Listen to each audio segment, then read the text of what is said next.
2044 भर्ती री एग्जाम की तैयारी करने वाले सभी अभ्यर्थियों के लिए खुशी की एक बहुत ही बड़ी खुशखबरी है। खुशी की लहर दौड़ जाएगी आपके दिल में। एक बड़ी समस्या थी बच्चा, समय आप लोग पेपर देते थे, आपको घड़ी तो अलाउ होती नहीं कि आपको हाथ वाली घड़ी अलाउ होती थी, ये तो वो उतरवा लेते थे, तो टाइम देखने में बड़ी दिक्कत आती है। अब 2 घंटे का पेपर 120 मिनट, उसमें आपको पता है कि 20 मिनट आपको ओएमआर शीट भरने के लिए भी चाहिए। तब ये नहीं देख पाते थे कि भी आप मैथ कर रहे हो तो ऐसा तो नहीं है ज्यादा समय लग रहा है, रीजनिंग कर रहे हो ज्यादा समय लग रहा है, हिंदी कर रहे हो कितना समय लग रहा है, जीके कर रहे हो कितना समय। कुछ ही कक्ष में, कुछ ही परीक्षा केंद्रों पर पिछली बार घड़ी थी, सब में नहीं थी। तो ये बड़ी समस्या मैं आपको बार बार बता रहा था कि हम भर्ती बोर्ड से आपकी बात पहुंचाने की कोशिश कर रहे हैं। ये मैं कल परसों भी आपको बताया था ना, तो मैं अब से नहीं, मैं कई दिनों से कोशिश कर रहा था कि भर्ती बोर्ड आपकी ये छोटी सी बात मान ले। तो फिर हमने कल 9 तारीख है ना, कल भी मैंने भर्ती बोर्ड को सुबह 8:39 9 तारीख को ट्वीट किया था। मैंने इसमें लिखा कि यूपी पुलिस भर्ती बोर्ड कांस्टेबल भर्ती के सुचितापूर्ण संपन्न कराने हेतु गंभीर प्रयास है, और जो नए अध्यक्ष है राजीव कृष्णा जी, वो जब से पद संभाला है भर्ती बोर्ड की कार्यप्रणाली में व्यापक सुधार देखने को मिले। इसी क्रम में भर्ती बोर्ड व अध्यक्ष महोदय से एक विनम्र निवेदन है, यूपी कांस्टेबल भर्ती 2023 की पुनः परीक्षा के सभी केंद्रों के प्रत्येक परीक्षा कक्ष में एक दीवार घड़ी की व्यवस्था कराने की कृपा करें। 150 प्रश्नों का लंबा पेपर है और टाइम मैनेजमेंट करना बहुत बहुत आवश्यक है। बिना घड़ी के अभ्यर्थी ऐसे हो जाता है जैसे बिना कोऑर्डिनेट का नाविक, नाव वाला होता है ना, उसको पता ही नहीं है किस दिशा में जाना है, क्योंकि परीक्षा केंद्र में अपनी घड़ी ले जाने की अनुमति नहीं है।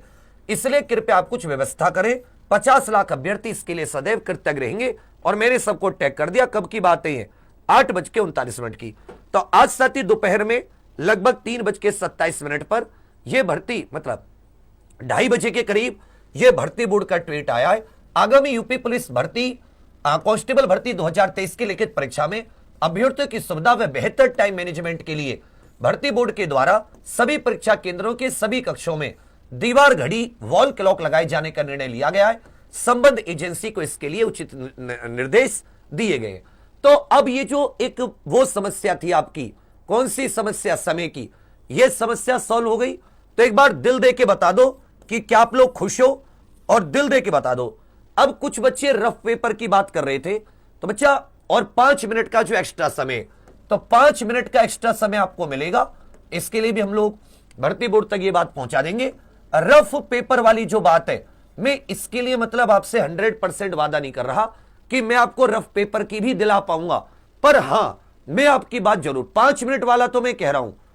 रफ पेपर दीवार घड़ी से आसान है, पर क्योंकि हर बच्चे को 2-2 रफ पेपर देने पड़ेंगे, 50 लाख बच्चे, 45 लाख बच्चों ने भी पेपर दिया, तो कितने पेपर इकट्ठे हो गए?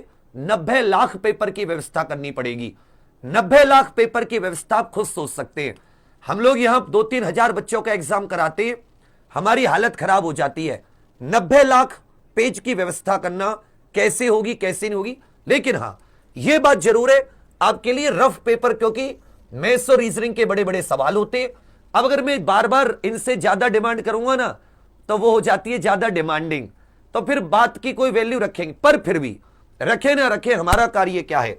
आपको 5 मिनट के लिए भी मैं भर्ती बोर्ड को जरूर आगाह करूंगा।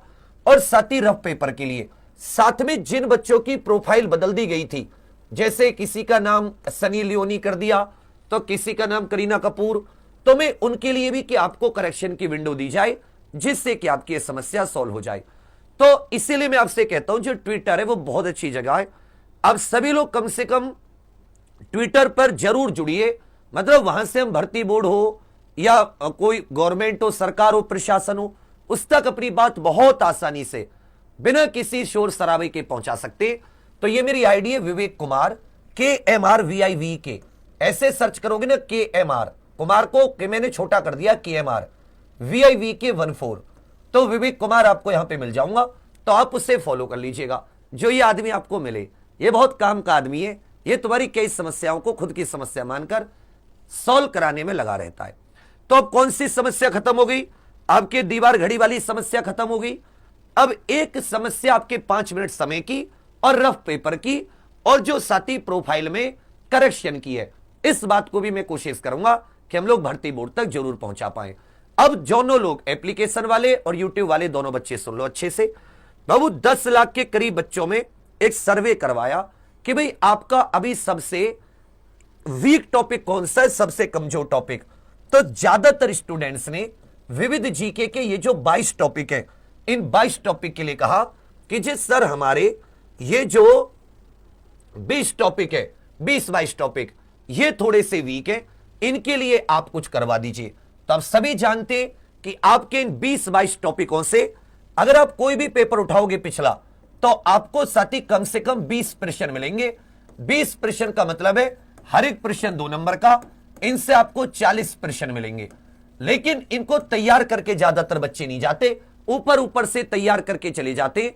लेकिन अगर मैं कहूं कि भाई जीएसटी को लागू करने के लिए संविधान संशोधन हुआ, उसके अतिरिक्त संसद ने कितने कानून पारित किए, तो आप में से 3, 4, 5, 2 तो बहुत कम बच्चे कि आप इस तरीके के क्वेश्चंस का उत्तर दे पाए जबकि ये क्वेश्चन आया है। तो मैं आपसे चाहूंगा कि आज रात 9 बजे आपके अपने इसी एग्जाम पर यूट्यूब चैनल पर यह साथी विविध के टॉपिक की क्लास है। वादा करो कि आप सभी लोग इस पर जरूर आओगे समय से। वादा लिखो, वे आ दया, VAADA, प्रॉमिस अंग्रेजी में तुरंत करके बताओ। और अगर आपको ये वीडियो नहीं मिल रही हो क्लास, तो आपको कुछ नहीं करना, ये जो आप यहां पर लाइव देख रहे हो, ऐसा ही जो लोग लाइव के बाद में देखें